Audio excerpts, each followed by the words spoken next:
मुद्रा वह धुरी है जिसके चारों ओर अर्थव्यवस्था चक्कर काटती है। इस कथन की व्याख्या कीजिए।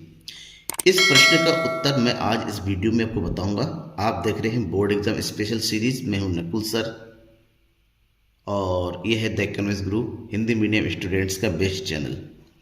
तो ये जो क्वेश्चन है कि मुद्रा वह धुरी है जिसके चारों ओर अर्थव्यवस्था चक्कर काटती है, इस कथन की व्याख्या कीजिए। वास्तव में ये क्वेश्चन एग्जामिनेशन में बहुत ज़्यादा पूछा जाता है और ये कथन के बारे में तो बहुत ज़्यादा एक नंबर में पूछा था कि ये कथन किसने दिया।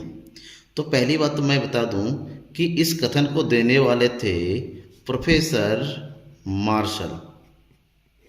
प्रोफेसर मार्शल ने एक कथन कहा था इनके अनुसार कि पूरी अर्थव्यवस्था की समस्त क्रियाएं मुद्रा के इर्द गिर्द चलती रहती हैं, यानी कि मुद्रा के आसपास चलती रहती हैं। और कैसे चलती रहती हैं इसी को आपको बताना है। पूरी वीडियो को देखेंगे तो इस क्वेश्चन का आंसर कैसे लिखना है, कितना लिखना है और क्या क्या लिखना है आपको पता चल जाएगा। शुरू करते हैं इस क्वेश्चन का आंसर। सबसे पहले तो आपको इस स्टेटमेंट के बारे में बताना है। इस स्टेटमेंट को देने वाले थे प्रोफेसर मार्शल।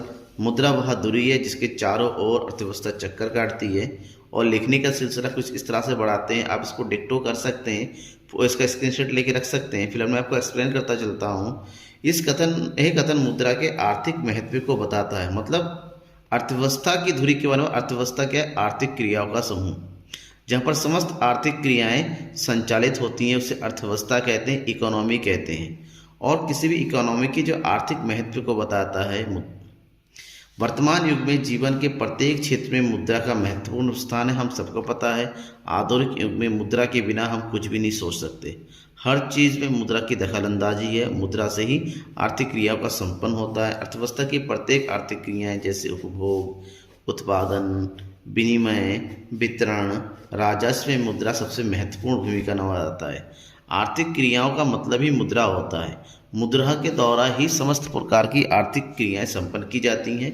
यूँ कह समस्त प्रकार की आर्थिक क्रियाएं मौद्रिक क्रियाएं होती हैं जहाँ पर मुद्रा का लेन देन होता है।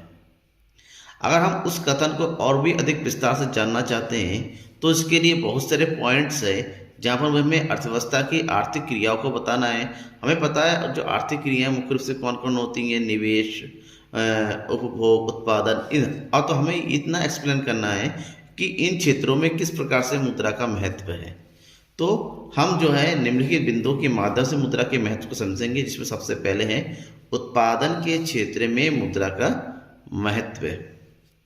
अगर हम उत्पादन के क्षेत्र में मुद्रा के महत्व को देखें तो सबसे पहले हम ये देखेंगे कि श्रम विभाजन एवं विशिष्टीकरण जो आर्थिक प्रगति का आधार है, मुद्रा के प्रयोग द्वारा ही संभव हुआ है।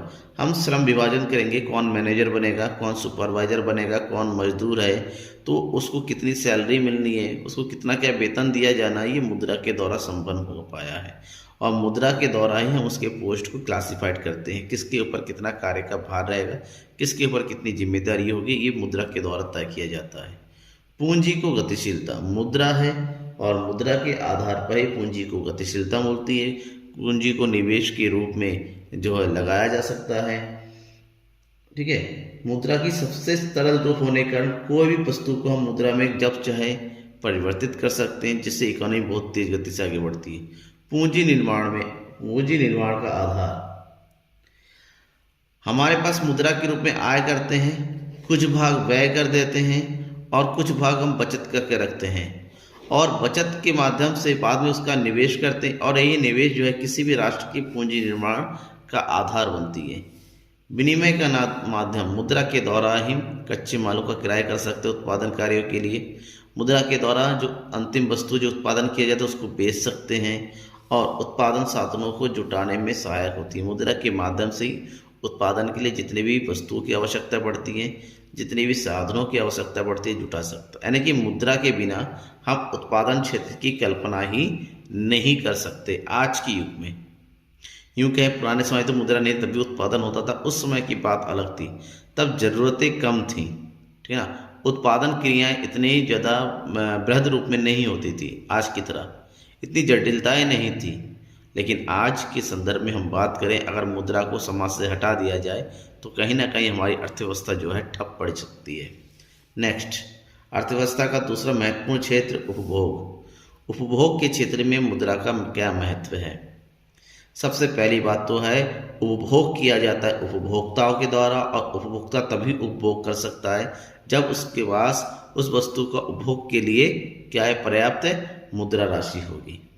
इसका मतलब होता है हम कहें आज का युग जो है उपभोक्ता की युग है, और उपभोक्ता व्यय करेगा मुद्रा के द्वारा। मुद्रा होती है तो अपनी इच्छा अनुसार किसी की वस्तु के ऊपर वो व्यय कर सकता है। दूसरा, सम सीमांत उपयोगिता का नियम का पालन तभी हो पाता है जब मुद्रा के द्वारा हम उपयोगिता को विभाजित कर सकें। जैसे किसी व्यक्ति के पास 100 रुपये है, वो इस प्रकार से इसको विभाजित करता है कि प्रत्येक वस्तु से मिलने वाली सीमांत उपयोगिता बराबर होती है। तो ये तभी संभव हो पाया है जब हमारे पास मुद्रा हो। नेक्स्ट, विनिमय कार्य सरल हो जाता है। मुद्रा के द्वारा समस्त प्रकार की विनिमय कार्य बहुत ही शीघ्र और सरलता से संपन्न हो जाता है, जल्दी जल्दी हो जाता है, ठीक है ना। मुद्रा में विनिमय कार्य को सरल बना दिया है, जिससे उपभोक्ताओं की होने वाली वस्तुओं की संख्या व मात्रा बढ़ जाती है। साथ ही उत्पादन करते समय उपभोक्ताओं की रुचि को भी ध्यान में रखा जाता है। नेक्स्ट है विनिमय के क्षेत्र में मुद्रा का महत्व है। विनिमय, जैसा कि मैंने मुद्रा के कार्य को बताया था, मुद्रा का सबसे पहला कार्य है विनिमय के माध्यम के रूप में कार्य करना। मुद्रा है तो विनिमय को आसानी से किया जा सकता है, और मुद्रा के द्वारा ही जो वस्तु विनिमय की जो प्रमुख कठिनाइयाँ थीं या दोष थे, उस दोषों को दूर किया गया है, ठीक है ना। मुद्रा के द्वारा वस्तु की कीमतों का निर्धारण होता है। मुद्रा के द्वारा ही भावी सौदों का निपटान किया जा सकता है। आज कुछ खरीद किया, उसका भुगतान भविष्य में कर सकते हैं। और मुद्रा के द्वारा साख का निर्माण होता है, क्योंकि उधार क्रय बिक्री का आधार बड़ा है। अगर मुद्रा नहीं होता तो आज भी हम वस्तु विनिमय को संपन्न करते हैं, और आपको पता है वस्तु विनिमय करने की बहुत सारी कठिनाई थी। दोहरे संयोग की मुद्रा है, दोहरे संयोग का अभाव खत्म हो गया। अब हमें दोहरे संयोग की आवश्यकता नहीं। आपके जेब में पैसा है, कहीं पर भी चलिए जाइए, आपको जो भी चाहिए पैसे का भुगतान कीजिए, आपको मिल जाएगा। आपको किसी व्यक्ति को ढूंढने की जरूरत नहीं है कि मैं उससे सामान को बदलूँ, अदला बदली करूँ, ऐसी जरूरत नहीं है। तो विनिमय के माध्यम में मुद्रा का महत्व बहुत ज़्यादा है। मुद्रा ने विनिमय कार्य को सरल किया है, आसान किया है, और आज विनिमय एक आर्थिक क्षेत्र का एक सबसे महत्वपूर्ण और सबसे जो है युग शक्तिशाली क्षेत्र बना हुआ है। नेक्स्ट, वितरण के क्षेत्र में मुद्रा का महत्व है। वितरण के क्षेत्र में मुद्रा का महत्व यूँ सकते हैं कि मुद्रा के रूप में उत्पादन के जो साधन हैं, उन जैसे कौन कौन से उत्पादन के प्रमुख साधनों की अगर बात करें, भूमि, पूंजी, साहसी, मजदूर, इन सबके कार्य के बदले में जो प्रतिफल की प्राप्ति होती है वो मुद्रा के माध्यम से होती है। मुद्रा के अभाव में जो उत्पादन के जो विभिन्न साधन हैं, उसमें राष्ट्रीय आय का विभिन्न जो है न्यायपूर्ण वितरण करना संभव नहीं हो पाता है। अतः मुद्रा के द्वारा ही हम राष्ट्रीय आय के में जो आय की गणना होती है, आय की कल्पना की जाती है, वो संभव मुद्रा के द्वारा ही ज्ञात किया जा सकता है। लास्ट में राजस्व के क्षेत्र में मुद्रा का महत्व है। सरकार के कार्यों में जो निरंतर वृद्धि होने के कारण लोकवित्त में मुद्रा का महत्व बढ़ता जा रहा है। सार्वजनिक आय की बात करें या सार्वजनिक व्यय की बात करें, मुद्रा का रूप में आय की प्राप्ति करते हैं, और जो खर्च करना हो व्यय के रूप में मुद्रा को ही व्यय खर्च करते हैं। अगर मुद्रा ना हो तो सामाजिक लोकहित में बहुत सारी बातें, बहुत सारे खर्च जो है रुक सकते हैं, जिससे समाज का विकास बहुत ही मुश्किल हो सकता है। क्योंकि इसलिए हम कह सकते हैं, प्रोफेसर मार्शल ने कहा कि मुद्रा से ही संपूर्ण समाज उसके आसपास इर्द गिर्द घूमती रहती है, और हमारा जो अर्थव्यवस्था है वो सरलता के साथ आगे की ओर गति करती है। Thank you. आशा करता हूँ ये वीडियो आपको पसंद आया होगा। और हाँ, डिस्क्रिप्शन में आपके एग्ज़ाम में पूछे जाने वाले इंपॉर्टेंट क्वेश्चन की पूरी सीरीज मैंने दे रखा है, वहाँ जाइए, सीरीज को देखिए। जो भी आप इसके अलावा आपके मन में कोई डाउट है, कोई क्वेश्चन आपसे पूछना है, कमेंट बॉक्स में क्वेश्चन लिख के बताइए, उसका आंसर जरूर और ज़रूर मैं जरूर दूंगा। Thank you everyone.